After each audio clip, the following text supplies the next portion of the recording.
Welcome to direction to success. आज हम बात करेंगे चाइल्ड सेंटर्ड एजुकेशन के बारे में, बाल केंद्रित शिक्षा के बारे में। लेकिन उससे पहले हम ये देखेंगे कि जो हमारा ट्रेडिशनल क्लासरूम था उसमें कैसे क्या होता था और ऐसी क्या कमी थी कि चाइल्ड सेंटर्ड एजुकेशन को अपनाना पड़ा। वैसे सारे स्कूल्स में या इंस्टीट्यूट्स में अभी चाइल्ड सेंटर का कॉन्सेप्ट नहीं क्लियर हुआ है। अभी भी कुछ जगह पे ट्रेडिशनल क्लासरूम का माहौल है।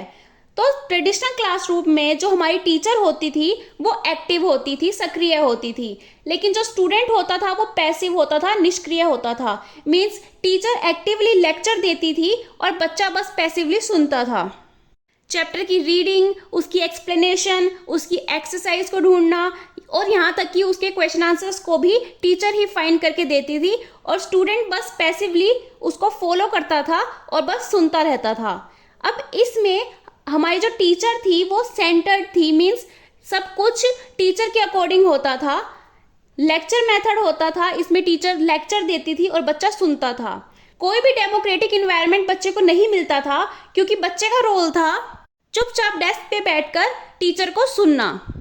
सेल्फ डिपेंडेंसी भी नहीं थी, आत्मनिर्भरता नहीं थी, सिर्फ टीचर पर ही निर्भर रहते थे। वो ही चैप्टर पढ़ाएगी, वो ही रीडिंग करवाएगी और यहाँ तक कि क्वेश्चन आंसर्स भी वही फाइंड आउट करके देगी। और जब बच्चा कुछ कर ही नहीं रहा तो उसकी होलिस्टिक डेवलपमेंट नहीं होती थी, यहाँ तक कि डेवलपमेंट ही नहीं होती थी, तो होलिस्टिक तो बहुत दूर की बात है। डाइवर्जेंट थिंकिंग, अब सारी चिंतन भी बच्चे का रुकता था क्योंकि ऐसी क्लासरूम में बच्चे का रोल था सिर्फ चुपचाप सुनना। ऐसा माहौल नहीं दिया जाता था कि बच्चा कुछ सोच सके, रीजनिंग लगा सके और अपने आइडियाज बता सके। अब ऐसी जो क्लासरूम थी इसमें बच्चे का डेवलपमेंट नहीं हो रहा था, बच्चे अपने आइडियाज, थिंकिंग कुछ भी नहीं लगा पा रहे थे। इसलिए चाइल्ड सेंटर्ड एजुकेशन का कॉन्सेप्ट लाया गया ताकि बच्चों का डेवलपमेंट हो पाए और जो उनको नॉलेज दी जा रही है वो मीनिंगफुल हो और उनकी रियल लाइफ में हेल्पफुल हो सके। ट्रेडिशनल क्लासरूम में जो भी कमियां थी वो चाइल्ड सेंटर्ड एजुकेशन में ठीक करने की पूरी कोशिश की गई। बाल केंद्रित शिक्षा, इसमें बच्चा एक्टिवली पार्टिसिपेट करता है अपनी लर्निंग में, कुछ सीखने में, सिर्फ पैसिवली बैठ के सुनता नहीं है और यहाँ तक कि अपनी नॉलेज को भी कंस्ट्रक्ट करता है, अपने ज्ञान को बढ़ाता भी है, क्वेश्चनिंग करके टीचर से अपनी रीजनिंग लगाता है, अपने थिंकिंग बताता है और अपने आइडियाज भी शेयर करता है। और अगर उसे कोई भी प्रॉब्लम होती है तो वो टीचर की हेल्प लेता है। अब चाइल्ड सेंटर्ड एजुकेशन में बच्चे की क्षमता, उसके इंटरेस्ट, उसकी ज़रूरतें और उसके सीखने के स्टाइल पर भी ध्यान दिया गया। जो टीचर है वो गाइड करती है, बच्चों को सपोर्ट करती है और उनको प्रोत्साहित करती है ताकि बच्चा अपने आप कुछ खोज सके, अपनी नॉलेज को कंस्ट्रक्ट कर सके। और ये सब वो बच्चे के अकॉर्डिंग ही करती है क्योंकि हर बच्चे की रिक्वायरमेंट अलग होती है, क्योंकि हम जानते हैं कि हर बच्चा अलग होता है, तो वो उनकी रिक्वायरमेंट और नीड्स के अकॉर्डिंग ही उनको फैसिलिटेट करती है और गाइड करती है। इसको हम स्टूडेंट सेंटर्ड एजुकेशन भी कहते हैं क्योंकि सब चीज विद्यार्थी के, स्टूडेंट के अकॉर्डिंग ही होती है, उनकी नीड्स, एबिलिटीज को ध्यान में रख के। इसमें बच्चा खुद सीखता है, खुद से खोज करता है, अपने आइडियाज लगाता है, अपनी थिंकिंग लगाता है। अब वो इतना सब कुछ करता है तो उसकी एक्टिव एंगेजमेंट होती है क्लासरूम और आउटसाइड द क्लासरूम। अगर उन्हें कोई प्रोजेक्ट्स दिए जाते हैं या ग्रुप डिस्कशन दिया जाता है तो साथ में बैठकर कोलैबोरेशन करके, एक दूसरे के साथ बात करके, डिस्कस करके सीखते हैं और इसी से ही उनकी होलिस्टिक डेवलपमेंट होती है, पूरी तरह से डेवलपमेंट होती है, हर आयाम में डेवलपमेंट होती है।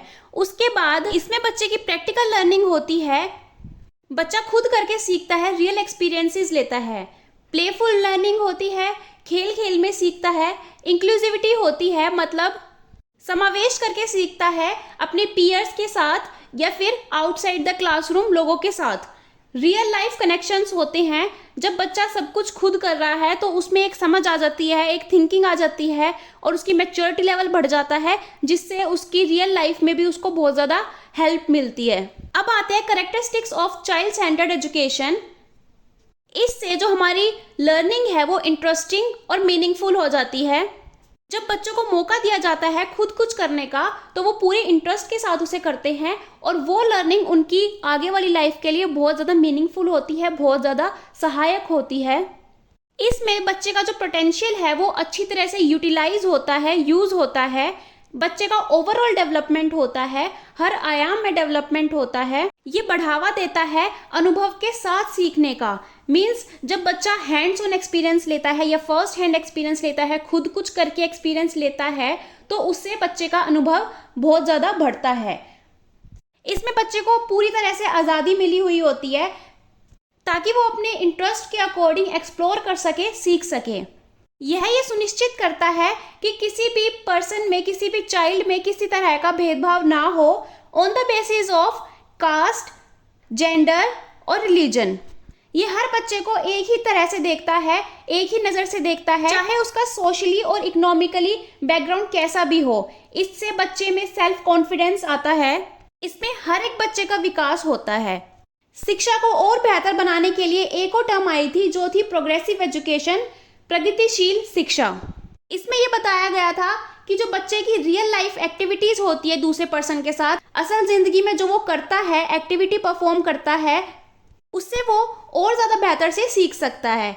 इसमें प्रोवाइड किया गया था रियल वर्ल्ड एक्सपीरियंस, असल जिंदगी का एक्सपीरियंस, अनुभव और ऐसी एक्टिविटीज जिसको बच्चा अपनी असल जिंदगी में रिलेट कर पाए। इन शॉर्ट इसमें ऐसी एक्टिविटीज प्रोवाइड की गई थी जिसे बच्चा अपनी एक्चुअल लाइफ, अपनी असल जिंदगी से रिलेट करके इजीली सीख पाए।